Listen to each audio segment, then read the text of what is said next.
desses momentos que o GAPO patrocina, né, promove. A Veluse, nós nos conhecemos desde o início das atividades do GAPO, quando ainda nos reuníamos ainda nos corredores do Hemócio, ainda planejando como seria um grupo de apoio ao paciente oncológico. Então, é uma satisfação muito grande estar aqui mais uma vez. Sobrevivemos à pandemia, né, com muito trabalho, né? Estivemos aqui até mesmo nos momentos em que o GAPO persistiu e fez um evento durante ainda a pandemia, né, no transcorrer. E dizer que eu vendo aquela contagem regressiva, né, nós vivemos em contagens regressivas na nossa vida, né? Agora estamos diante de um momento muito importante, né, da política nacional. E o que é a nossa vida, se não uma contagem regressiva, né? Então, a Veluse, ela me pediu para falar sobre um tema amplo, né, um tema até filosófico, que é o câncer e como ele se desenvolve. Então, a gente vai tentar, aqui nos minutos que vão seguir, a gente falar sobre essa doença, tentar explicar um pouco desses mecanismos que podem levar a essa condição. Tá? Então, inicialmente, lembrar que eu não tenho nenhum conflito de interesses, né? A gente não vai falar de nenhum tratamento específico, nós vamos falar de situações, de condições, tá? Inicialmente, nós vamos definir o que é câncer, o que significa essa palavra, como ele surge, vamos falar de tipos, de quais são os tipos mais comuns do câncer, né, especialmente aqui no nosso país, qual seria um caminho a percorrer no diagnóstico, como seria o tratamento, buscando especialmente a cura, inclusive o transplante de medula é hoje uma opção disponível cada vez mais na nossa cidade, no nosso estado, e falar também sobre a questão da prevenção como sendo o melhor remédio. Todos nós temos essa palavra câncer e nos lembramos de o signo câncer, né? O câncer seria a palavra correspondente ao caranguejo. O caranguejo, ele tem aquela figura, né, que todo mundo conhece, quem mora aqui no litoral, daquele corpo com aquelas pernas, né? Então, a figura do câncer, ou cancro, em algumas línguas, é que é uma célula que tem aquelas pernas, onde ela se ramifica e ela invade outros tecidos. Por isso esse nome câncer. Tá? Bom, mas se a gente for definir, não do ponto de vista histórico, filosófico, o que é câncer, câncer ele é, do ponto de vista médico, um crescimento descontrolado de células do corpo. Nós temos no nosso corpo trilhões de células. Nós temos células que compõem os nossos tecidos, e aí todos os nossos órgãos, todos, da pele, os ossos, ao pulmão, ao coração, ao fígado, ao rim, ao sangue, todos esses órgãos são compostos de células. E essas células, elas seguem o ciclo da vida. Elas nascem, elas crescem, elas se multiplicam e elas morrem. Esse é o ciclo da vida. No nosso organismo, esses processos, eles são muito bem controlados. Controlados pelo nosso DNA, pelos genes que controlam o ciclo da vida. O que acontece quando uma célula que deveria ter um crescimento normal se multiplicar e ali, depois de cumprir a sua função, envelhecer e morrer, o que acontece se esse processo é interrompido? O que acontece se esse processo tem uma falha, tem um erro? Se aquela célula que deveria seguir um caminho normal, ela resolve fugir do normal. se ela resolve se multiplicar mais do que ela necessita e se ela resolve não morrer. Ela simplesmente ignora a lei da natureza e diz: eu não vou mais morrer, a partir de agora eu quero viver para sempre. Esse é o fenômeno que leva ao processo do surgimento do câncer. Uma célula que foge do caminho natural, que se multiplica de maneira desordenada e que interrompe o processo natural da morte celular. Ela permanece. E isso leva à formação de tumores. Esses tumores, eles podem ser benignos ou podem ser malignos. E o tumor maligno é aquele que a gente popularmente chama de câncer. Bom, dentro do nosso organismo, nós temos métodos de controle dessa multiplicação celular. E esses métodos, eles estão intrinsecamente relacionados com o nosso sistema imunológico. Nesse exato momento, no nosso corpo, no corpo de cada um de vocês, tem uma dessas trilhões de células, seja na sua pele, seja no seu fígado, seja no seu sangue, que está resolvendo fugir da ordem natural, se transformar numa célula cancerígena. Por que que a maioria das vezes esse processo não dá certo? Por que que ela não consegue obter sucesso? Porque nós temos um sistema imunológico, células imunológicas que estão 24 horas prontas para destruir qualquer célula cancerígena que surge no nosso corpo. E esse processo de controle imunológico é que nos impede de termos câncer todos os dias. Porque a natureza, ela levaria que nós tivéssemos cânceres todos os dias. Porque são trilhões de células que estão se dividindo. Mas nós temos mecanismos de controle. O problema é que quando a célula cancerígena foge desse mecanismo de controle, e aí o sistema imunológico já não consegue mais destruir aquela célula. E ali aquela célula passa, além de se multiplicar, de não morrer de maneira desordenada, ela também consegue enganar o sistema imunológico. E ali se forma o câncer. Inclusive, é um dos mecanismos atuais de tratamento dos cânceres, são com drogas que ensinam novamente o sistema imunológico a destruir a célula cancerígena. O que acontece, então, com essa célula que se multiplica indefinidamente, não morre mais e foge do controle do sistema imunológico? Ela vai formar um tecido anormal. Esse tecido anormal, ele pode se formar em qualquer parte do corpo onde está aquela célula. E ele vai crescendo. Inicialmente, ele é muito pequeno e ele não consegue ser detectado a um exame. Mas à medida em que ele vai crescendo e que, do ponto de vista médico, a gente define um tumor de 1 centímetro.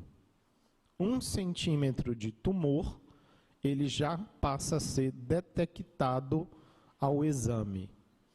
Então, essa célula tumoral, esse grupo de células tumorais cancerígenas se acumulam e, à medida em que aquele tumor vai crescendo, ele passa a ser detectado pelo exame.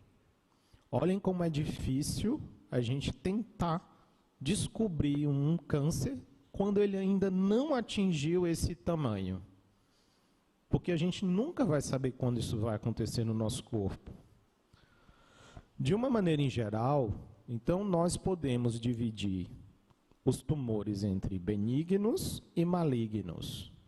Tumores benignos são aqueles tumores que têm um comportamento ainda natural. Eles são células que não morrem, que se acumulam, mas eles não invadem outros tecidos. Eles não parasitam o organismo, eles não consomem a energia do organismo. E eles costumam ficar localizados. Qual é a diferença para um tumor cancerígeno maligno?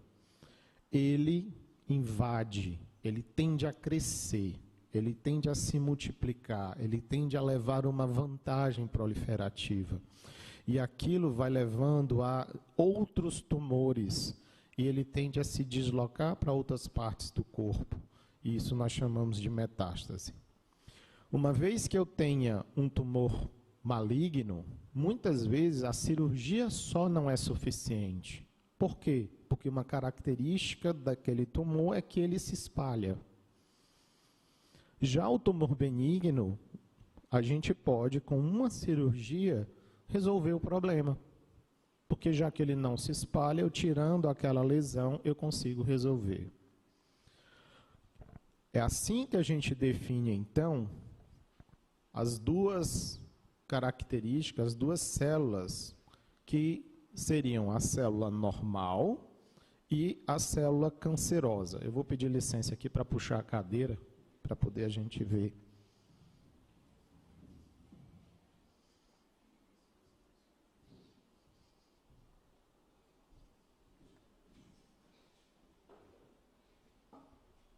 Pronto. Então, de um lado a gente tem aquela que seria uma célula normal e do outro aquilo que seria uma célula cancerosa. O estímulo de crescimento. Toda célula precisa de energia, precisa de um estímulo. Assim como uma planta precisa de luz, precisa de água, precisa de solo para crescer, as nossas células precisam de estímulos. Uma célula normal, ela depende de um estímulo que o nosso corpo fabrica. A célula cancerígena não. Ela sozinha é independente. A morte celular, a célula normal é controlada.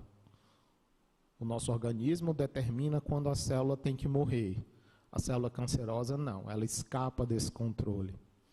A invasão tecidual, a célula normal ela não tem vontade de sair da casinha dela, de onde ela mora, para outro lugar.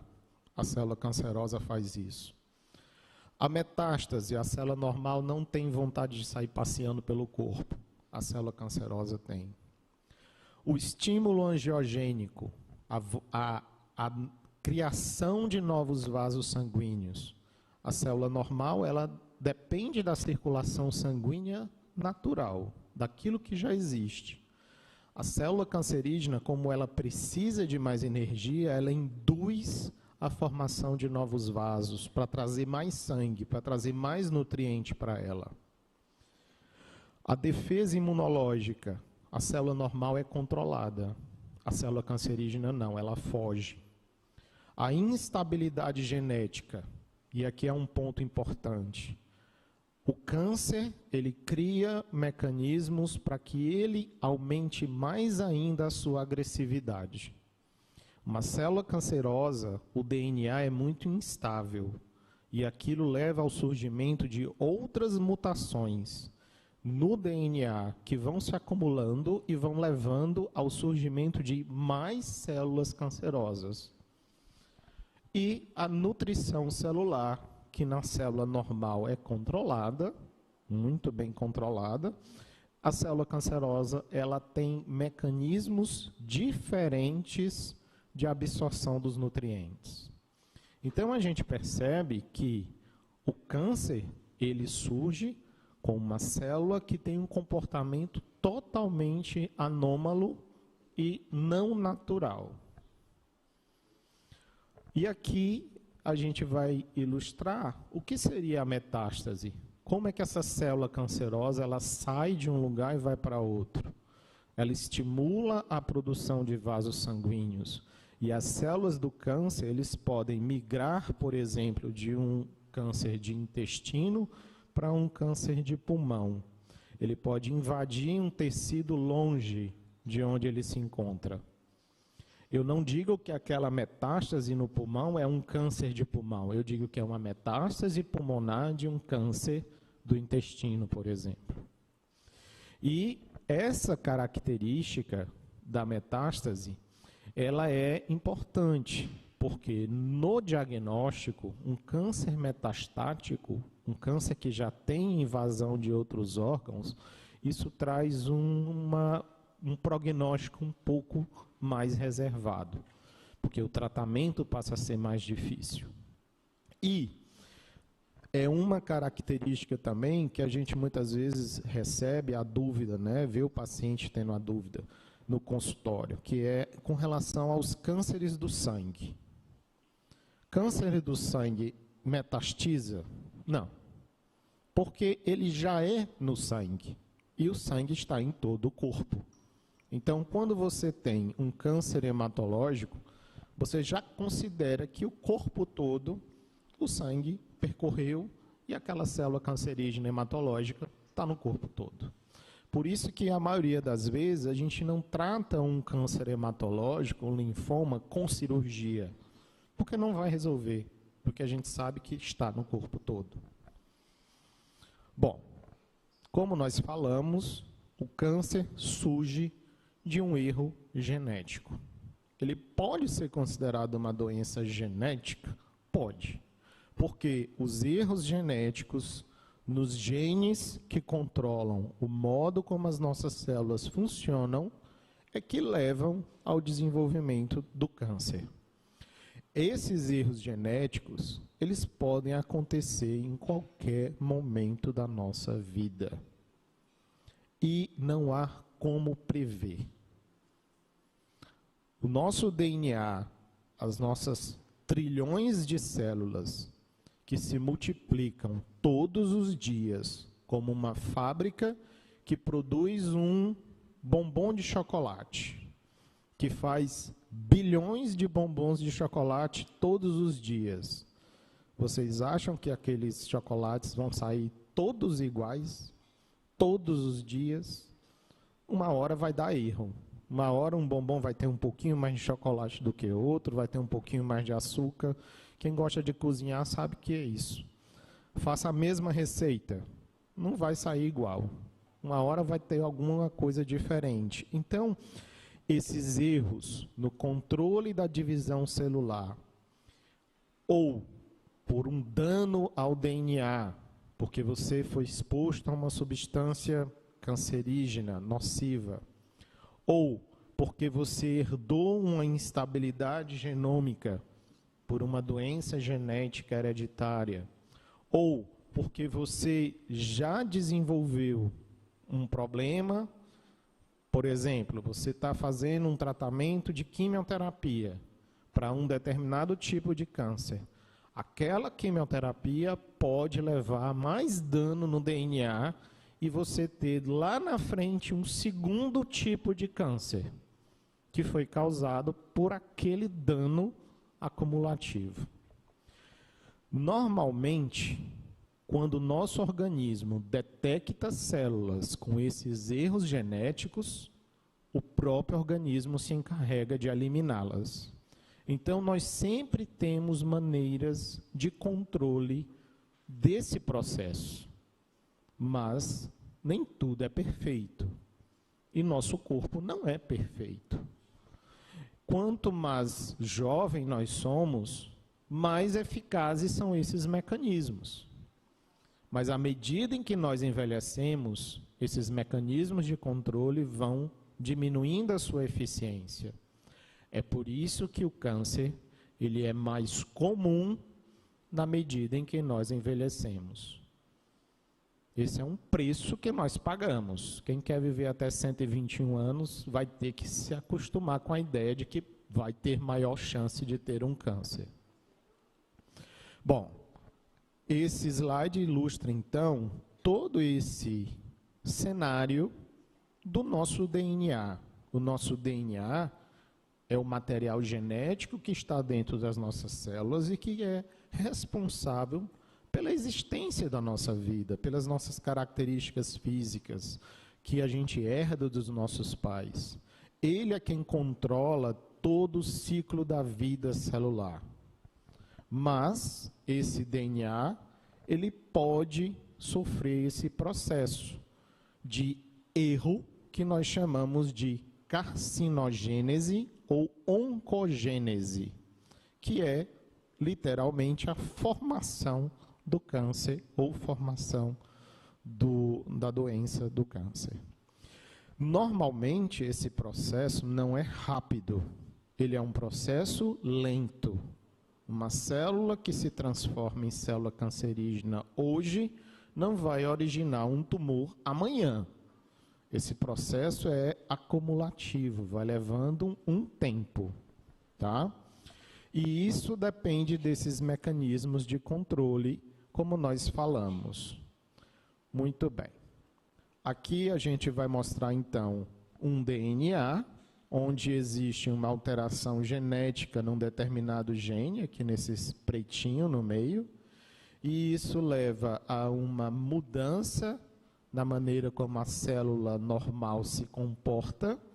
Essa célula passa a ser uma célula cancerígena, e essa célula cancerígena ela passa a se multiplicar e originar células defeituosas como ela.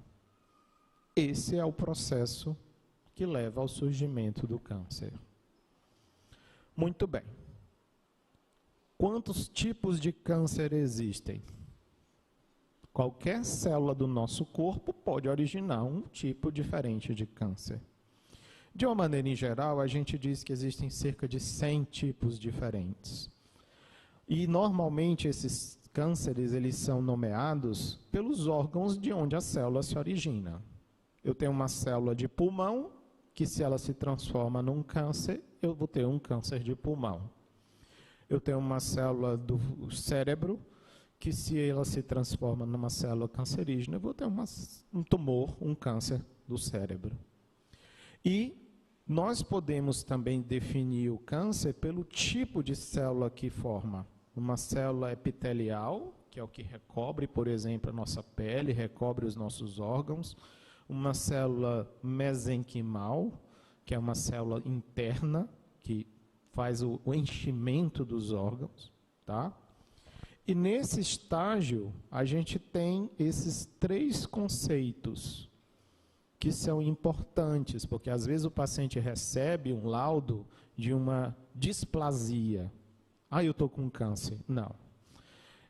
No processo de surgimento da doença, nós temos 2 fenômenos que podem anteceder o surgimento do câncer: a hiperplasia e a displasia. A hiperplasia é quando eu tenho um aumento do tamanho das células, mas ela ainda é normal. É comum quando a gente faz uma endoscopia, às vezes faz a biópsia do estômago, aí tem lá hiperplasia. Ou quando faz lá o exame do Papa Nicolau e tem lá uma hiperplasia. Já um processo seguinte, essas células que estão alteradas, aumentadas de tamanho, hiperplásicas, elas podem sofrer essas primeiras alterações, não ainda como células de câncer, mas já alterações estruturais. Há uma mudança, a gente pode ver nessa figura, da maneira como essas células se comportam no tecido. Aí é a chamada displasia. E a displasia, ela pode ser considerada uma lesão pré-cancerígena. Quando eu acho uma displasia numa biópsia de um tecido, eu já tenho que ficar ligado que ali pode ser o início do processo do surgimento do câncer. Muito bem.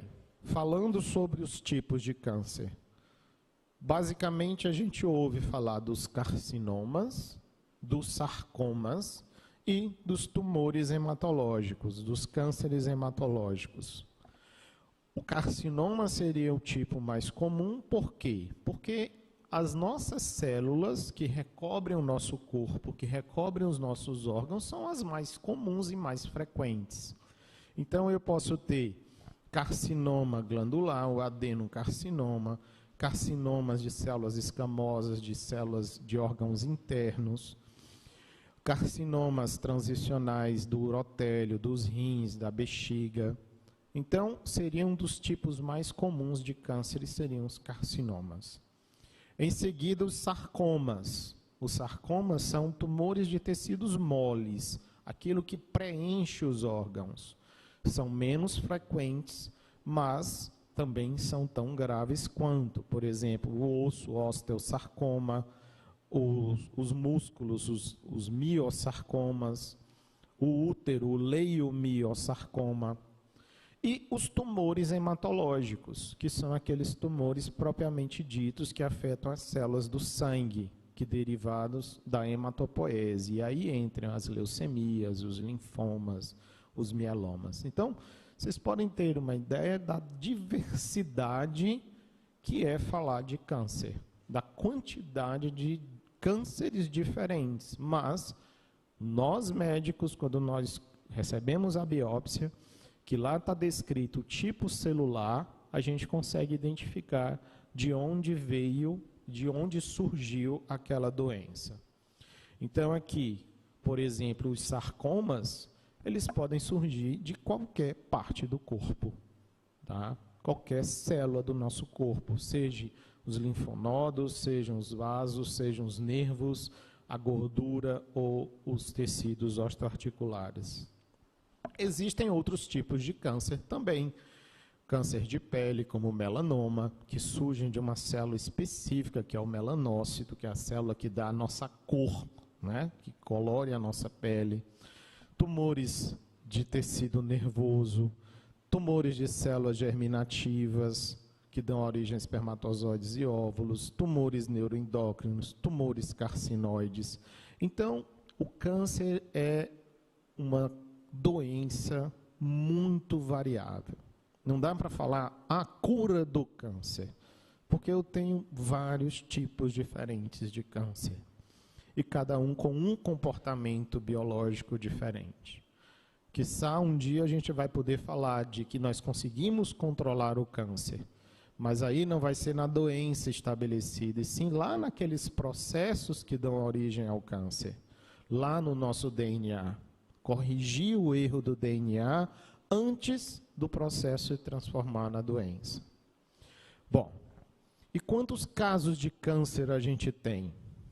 Essa pergunta é uma pergunta difícil de responder. Nos Estados Unidos, esse ano de 2022, está se esperando quase 2 milhões de casos novos de câncer. É bastante. Nesse momento, nos Estados Unidos, existem 16 milhões de pessoas convivendo com um diagnóstico de câncer. E há um risco de qualquer pessoa desenvolver algum tipo de câncer, chega hoje a 40%. Então, é uma doença que cada vez mais vai fazer parte das nossas vidas. Seja nós como pacientes, ou seja como familiar de alguém que vai ter um diagnóstico de câncer. Então, nós precisamos ter essa consciência. No Brasil, os dados eles são analisados de 2 em 2 anos. Na realidade, de 3 em 3 anos. É chamado triênio, 2020, 2021 e 2022. A nossa perspectiva, a último estudo de 2020, se estimava que nos anos de 2020, 2021 e 2022, nós teríamos cerca de 600 mil casos de cânceres no Brasil. Não é tanto quanto nos Estados Unidos, mas muito provavelmente porque nós temos subdiagnóstico. Muita gente que tem e não sabe que está com. E no Ceará, esses mesmos dados mostram que nós vamos ter cerca de 30 mil casos novos de câncer no Ceará nestes 3 anos. Quer dizer, agora em 2020, se encerra esse triênio, a gente vai ter que refazer essa conta. É muita gente. Tá? E esse dado é importante, eu quero que vocês lembrem, 27 mil casos. Tá? Muito bem.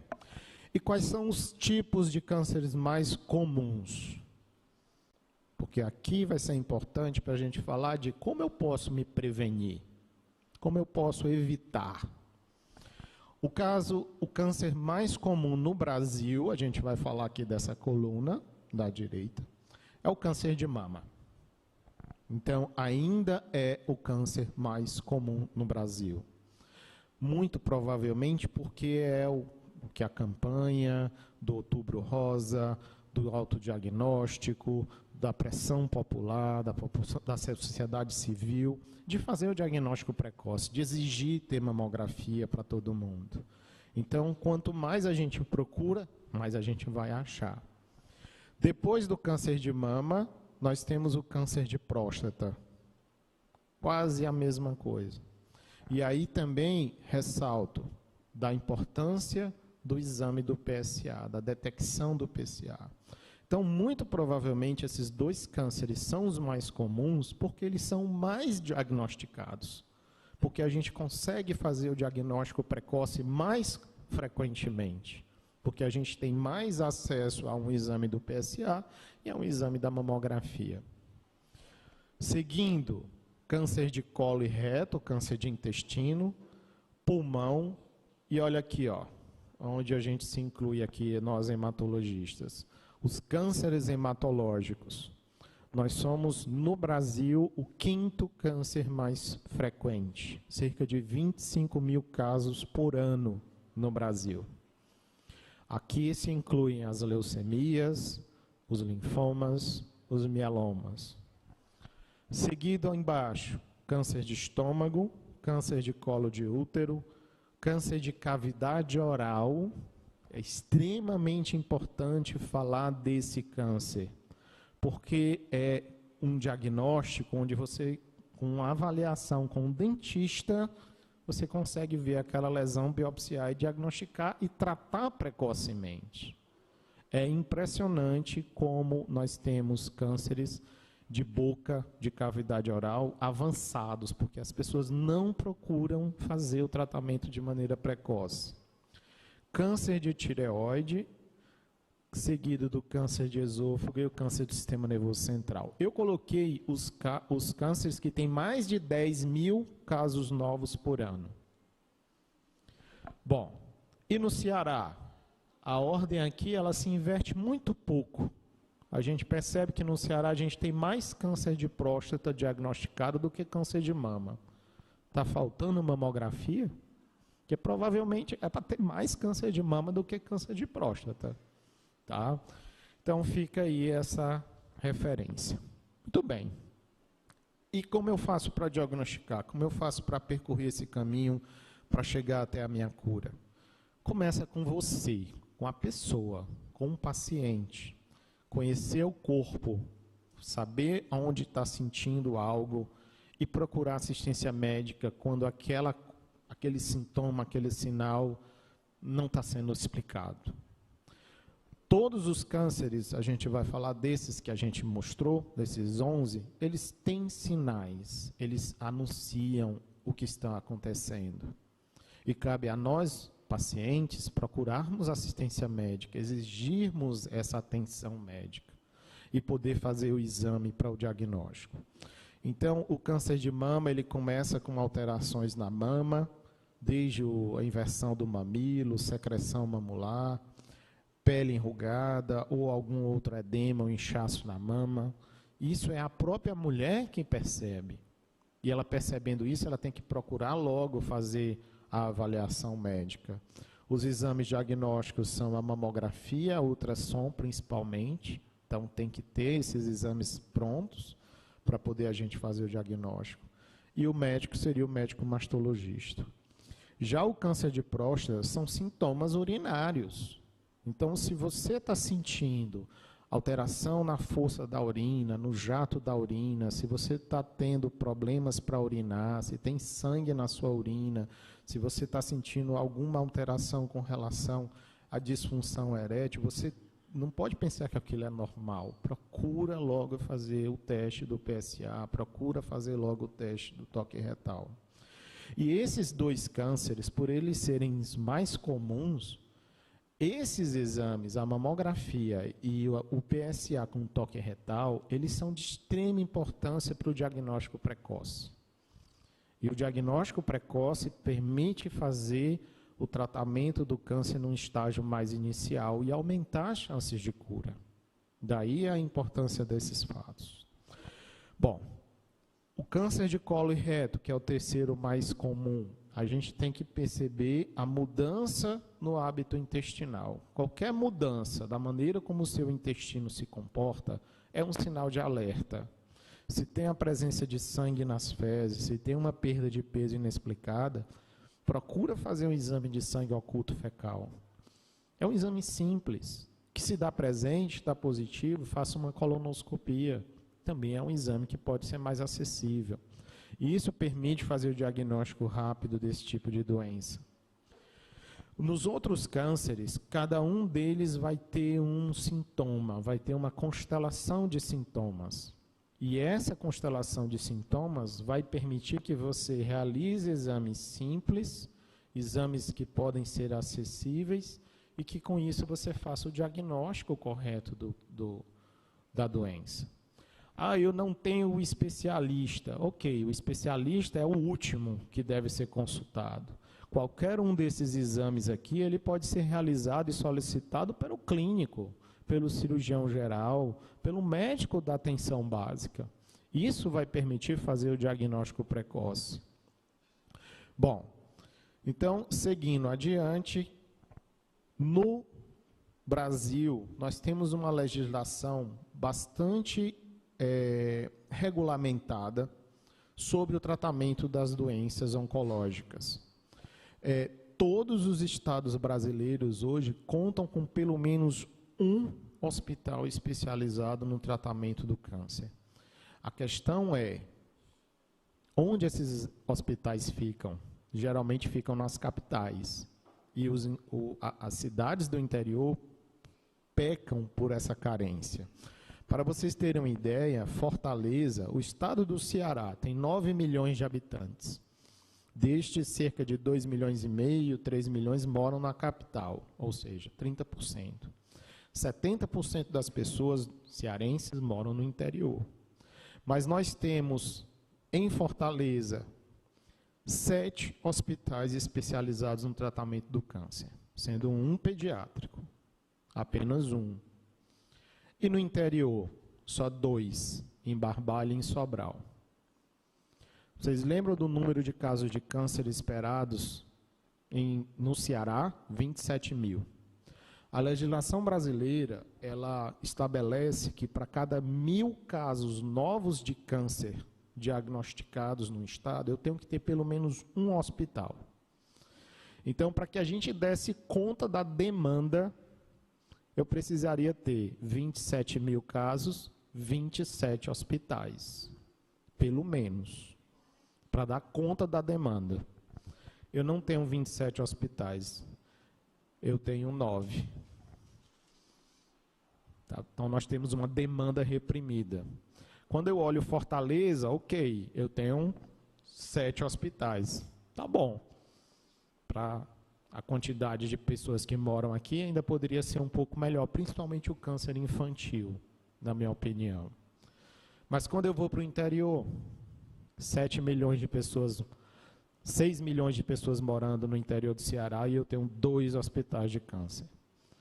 Isso talvez é que traga maior problema para a saúde pública, porque como essas pessoas se deslocam do interior para vir para a capital. Então, nós precisamos mudar essa política pública. Aí, alguns políticos que prometem, nessa época todo mundo promete tudo, né? Prometem hospitais de câncer no interior. Eu acho que nós que vamos votar, precisamos cobrar que isso saia da promessa e se transforme em realidade. O fato é, nós precisamos melhorar a atenção do paciente oncológico, principalmente no interior. Tá? Então, esse é um fato. Bom, e esses hospitais, eles precisam ser especializados na quimioterapia, na cirurgia, na radioterapia. Temos que ter os centros oferecendo transplante de medula óssea e os cuidados paliativos. Então, às vezes, a gente tem que saber não só curar, mas amparar. O paciente com câncer, muitas vezes, ele vai precisar desses cuidados paliativos. Cuidados paliativos não é entreguei o jogo, joguei a toalha. Não. É tratar a dor, é tratar o psicólogo, é tratar a família, é tratar o emprego. É aí que entra o cuidado amplo do paciente com câncer. Felizmente, hoje, no Ceará, nós temos centros de transplantes disponíveis. Temos 5 centros de transplante de medula óssea. Mas na região norte, só tem 1. São estados, uma população inteira, e você só tem 1 centro de transplante que começou a funcionar esse ano. Daí vocês tiram como as coisas estão ainda desiguais no nosso país. Muito bem. E para prevenção? Prevenir câncer é possível? Sim e não. Sim, quando você pode evitar o que piora, aquelas lesões genéticas. Mas as lesões genéticas, elas vão acontecer. Mas se eu tenho um sistema imunológico bem preparado, se eu tenho um organismo saudável, as chances de que eu consiga eliminar aquela célula cancerígena lá dentro do meu corpo são maiores. E aí entram, como eu posso me prevenir? Conhecendo a minha história familiar. Eu tenho um histórico familiar de câncer? Tenho, de tireoide, de mama, de intestino? Vigia isso de perto. Faz exames com mais regularidade. Hoje já existem testes genéticos que conseguem detectar o risco familiar. Não está acessível para todo mundo, mas é algo que a gente tem que conhecer.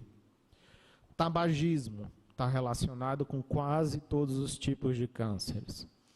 Se eu deixo de fumar, eu estou diminuindo a agressão genética, química que meu organismo sofre todos os dias. Radiação ionizante. É meio complicado a gente falar disso, mas quem trabalha com materiais e raio-x dentro de clínicas teria que ter um cuidado maior. Obesidade está associada com alguns cânceres. Câncer de cólon, de reto, tem uma associação com obesidade. Câncer de mama tem uma associação com obesidade.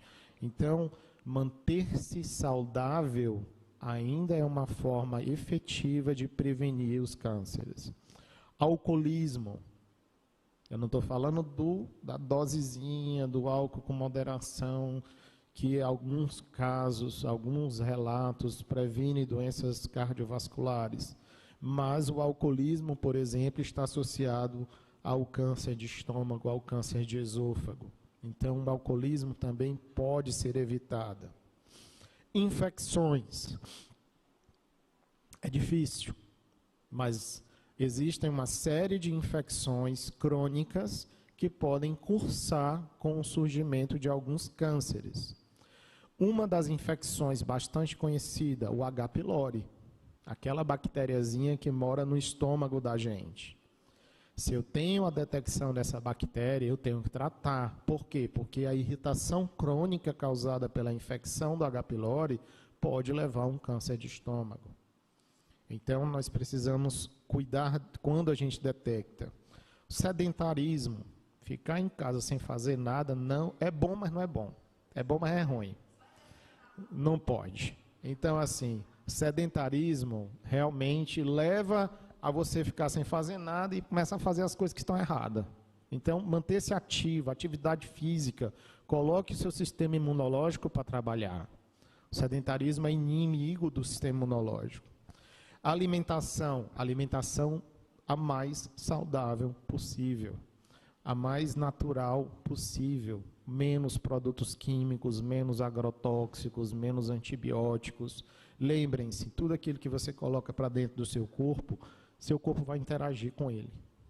Então, aquilo pode levar ao desenvolvimento de processos, principalmente os cânceres do trato gastrointestinal.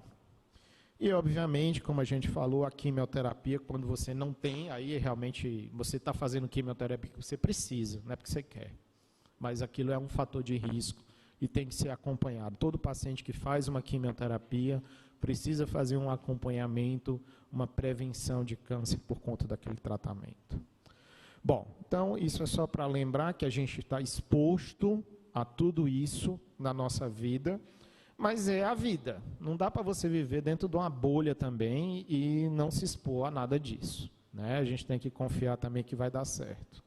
Lembrando também que o envelhecimento ainda é um dos fatores mais associados com o câncer, tá? Porque a nossa capacidade de reagir, de eliminar aquela célula cancerígena, ela vai ser menor à medida que a gente envelhece.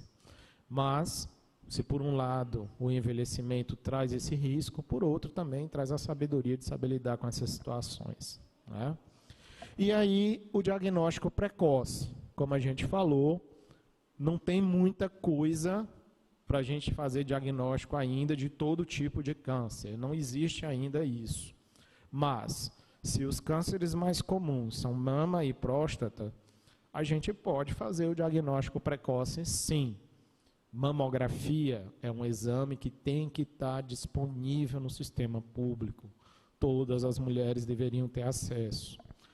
O PSA, o toque retal, como exames de prevenção, de diagnóstico precoce, não prevenção, de diagnóstico precoce do câncer de próstata, também tem que ter acesso. Por isso que esses dois cânceres, o Outubro Rosa e o Novembro Azul, são tão importantes para a gente conscientizar a população de que deixe a vergonha, deixe o medo e faça o seu exame, faça o seu PSA, faça o seu toque retal, faça a sua mamografia.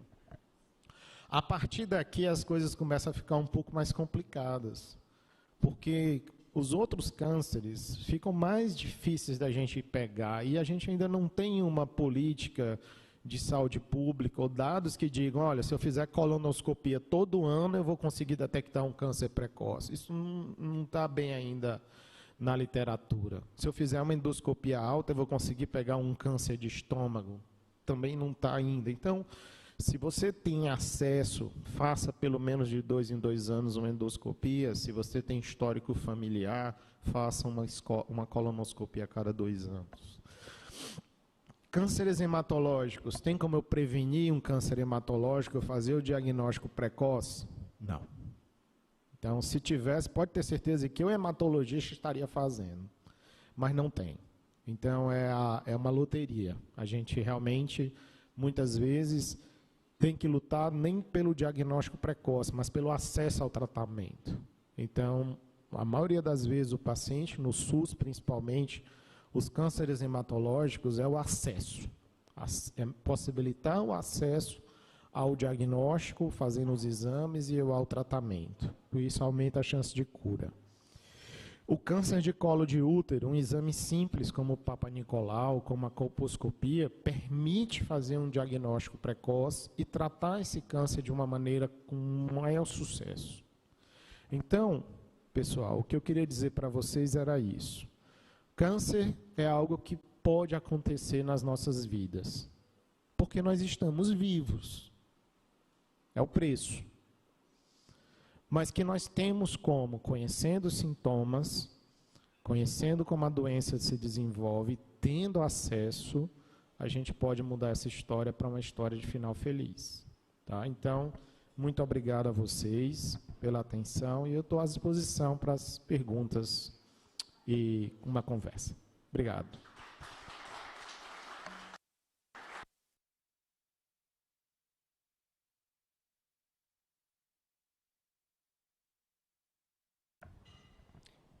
Alguma pergunta? Pronto, aqui.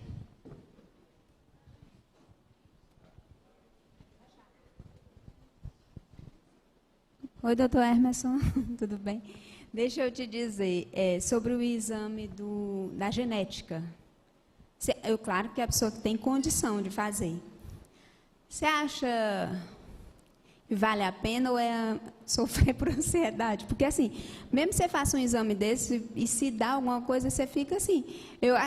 Eu tenho para mim que a pessoa fica muito pirada em saber, por exemplo, mais para frente eu possa ter um câncer fulano de tal ou um novo câncer. Não sei, às vezes fico meio com o pé atrás, a não ser assim, vamos dizer, eu já estou com uma doença, e aí o médico diz assim, não, vamos investigar para ver se vai ter uma metástase, alguma coisa assim.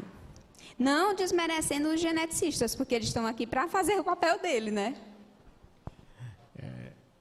Essa pergunta é muito boa, porque a gente se depara com isso no consultório. Veja, os exames genéticos, a gente está aprendendo a lidar com eles. De fato, é algo que mexe com o nosso psicológico. Você imagina você fazer um teste genético, uma avaliação genética, descobrir que você tem genes para o câncer de cólon de cólon e reto. Possivelmente, eu não vou tirar meu intestino se eu descobrisse isso, né? Porque também não tem como viver sem o intestino. Mas eu provavelmente iria comer menos carne vermelha, eu iria fazer um teste de sangue oculto com um pouco mais de frequência, eu mudaria alguns hábitos. Então, quando você consegue estabelecer um benefício de se fazer aquele tipo de exame para uma pessoa que tem um histórico familiar, aí vale a pena uma vigilância. Então, eu conheço o caso de pessoas, existem genes associados com câncer de mama, por exemplo. E aí já tem histórico da mãe, da tia, da avó com câncer de mama. Descobre que tem um gene. Eu conheço pessoas que fizeram mastectomia preventiva. É uma decisão pessoal, é uma decisão difícil, mas é uma decisão que, se você tem uma alta probabilidade de desenvolver um câncer de mama, tem lesão genética, tem histórico familiar, e você pode fazer a cirurgia, é uma decisão bastante... A Angelina Jolie foi uma que fez isso, né? Mas eu conheço pessoas daqui, colegas, e que fizeram isso, tomaram a mesma conduta, entendeu?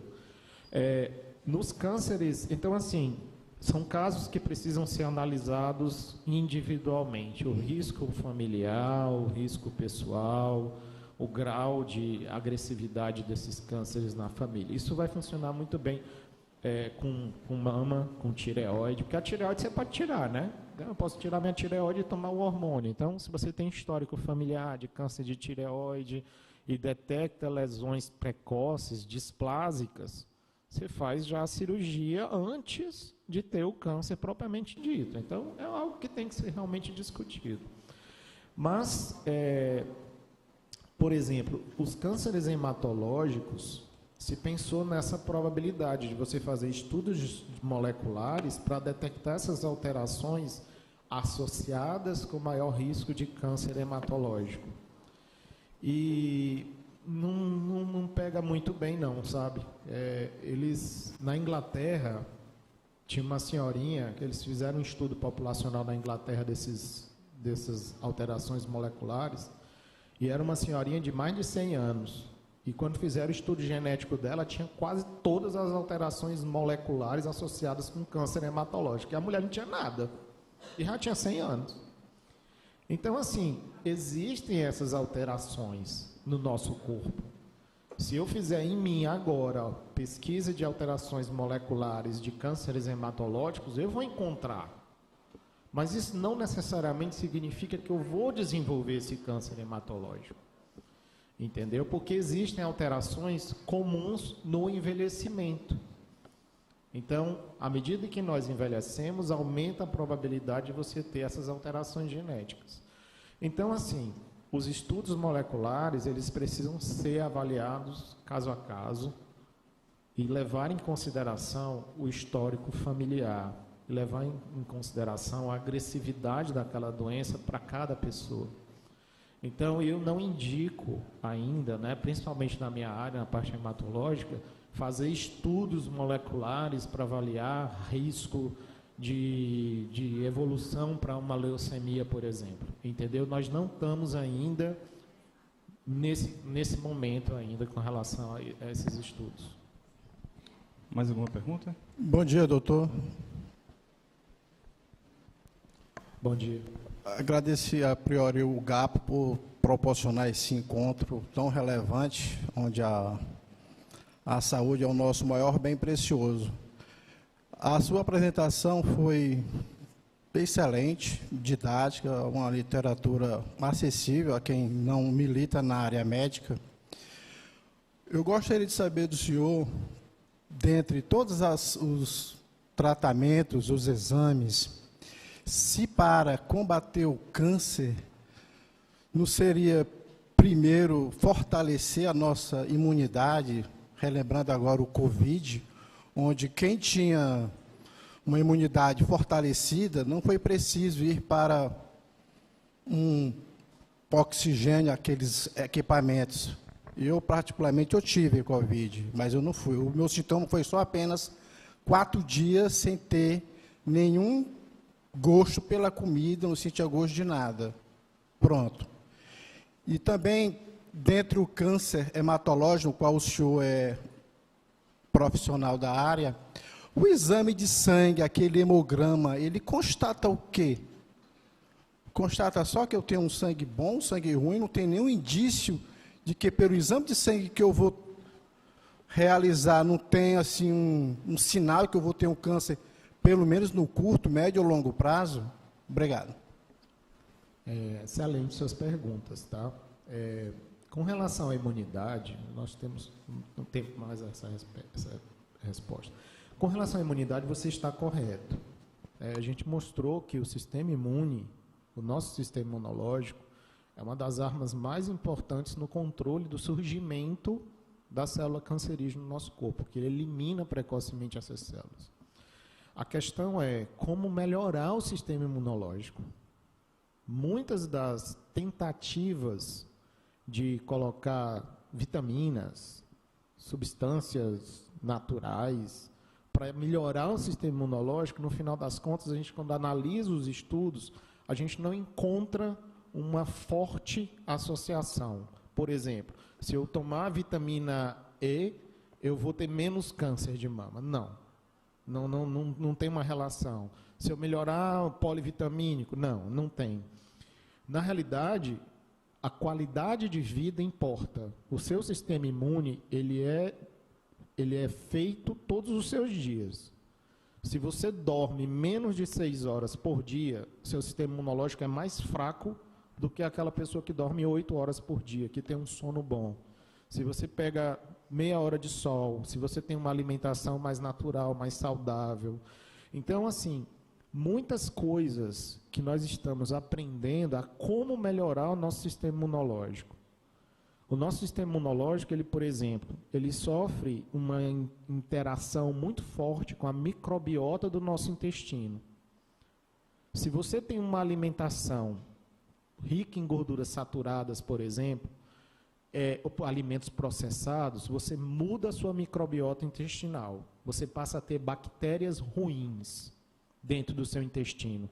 O seu sistema imunológico é diferente do meu, que tem uma alimentação natural, de alimentos crus, que tem uma microbiota intestinal rica em lactobacilos, em propionobactérias. Então, assim, nós estamos começando a entender um pouco mais sobre essas interações. O seu sistema imunológico é como você interage com o seu microambiente. Então, é muito difícil eu dizer, melhore o seu sistema imunológico. Eu posso dizer, melhore sua alimentação, durma bem, não tenha raiva, pague as contas em dia, sabe? Tenha tudo na sua vida 100%, que seu sistema imunológico deve estar 100%, entendeu? Então, assim, é difícil a gente falar sobre o sistema imunológico, mas daquilo que eu coloquei, uma qualidade de vida, todos aqueles hábitos de vida, com certeza vão se traduzir num melhor sistema imunológico, certo? Com relação ao o hemograma, infelizmente, ele pode não ser rápido o suficiente para detectar uma neoplasia hematológica. O que significa isso? Eu posso fazer um hemograma hoje, está tudo normal, e já tem uma leucemia na minha medula. Ela só não se manifestou no meu sangue ainda. Então, o hemograma ele perde essa capacidade de dizer se eu estou ou não estou com uma leucemia, por exemplo. Mas eu posso detectar uma leucemia crônica. Existem dois tipos, a leucemia mieloide crônica e a leucemia linfóide crônica, por um exame de rotina hemograma. E ali começar um tratamento antes que a doença se manifeste plenamente, no caso da leucemia mieloide crônica. Se for uma leucemia linfóide crônica, eu vou dizer para o paciente, não tem nada o que fazer, volte daqui a 1 ano, mesmo ele com leucemia detectada no exame de sangue. Então, assim, o hemograma, ele não é para te dizer o que fazer, é para te dizer o que não fazer, ou por onde você deve ir. Se eu tenho alterações numa anemia, se eu tenho uma alteração nos leucócitos, se eu tenho alterações nas plaquetas, aquilo pode indicar a necessidade de uma investigação complementar. Então, o hemograma, ele é um passo que eu tenho que dar. Mas eu posso fazer hemograma todo santo dia, tudo normal, e um belo dia, o de ontem deu normal e o de hoje tem uma leucemia aguda. Entendeu?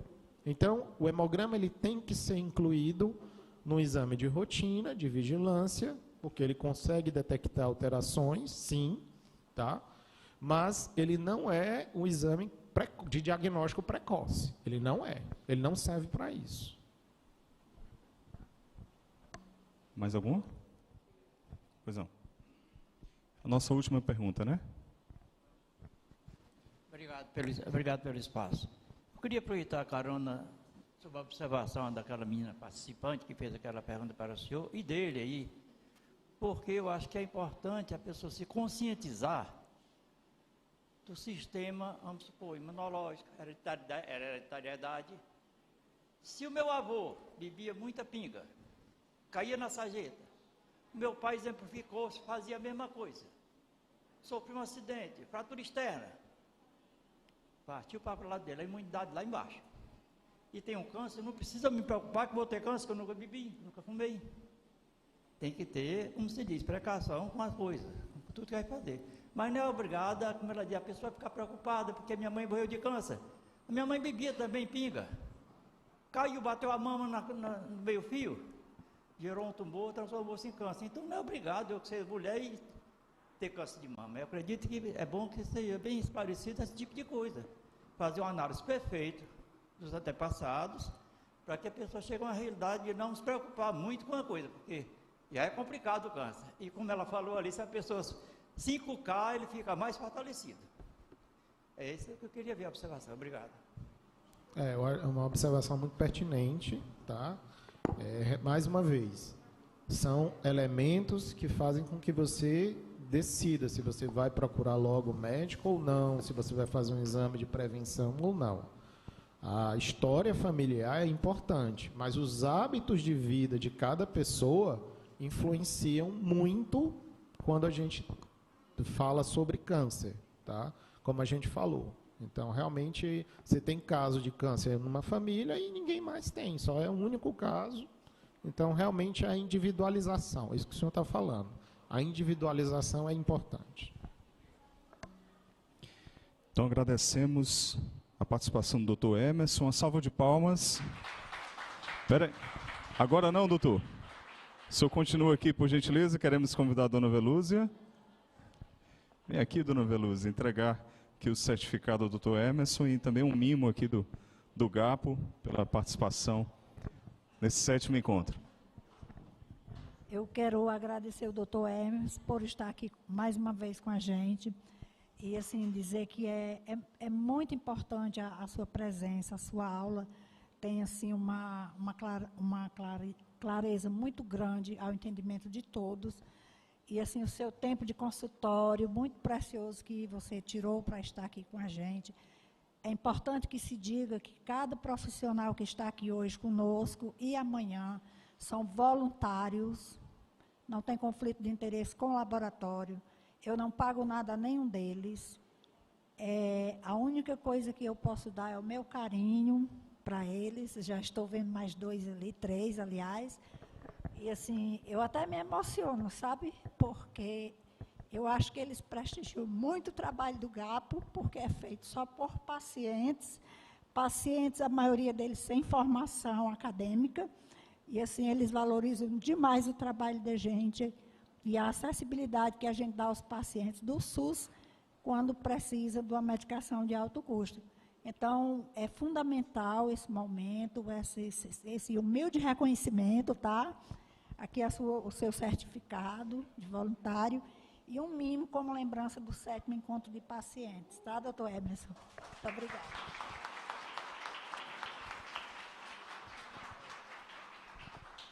Ali ao centro, para tirar foto. Nossa.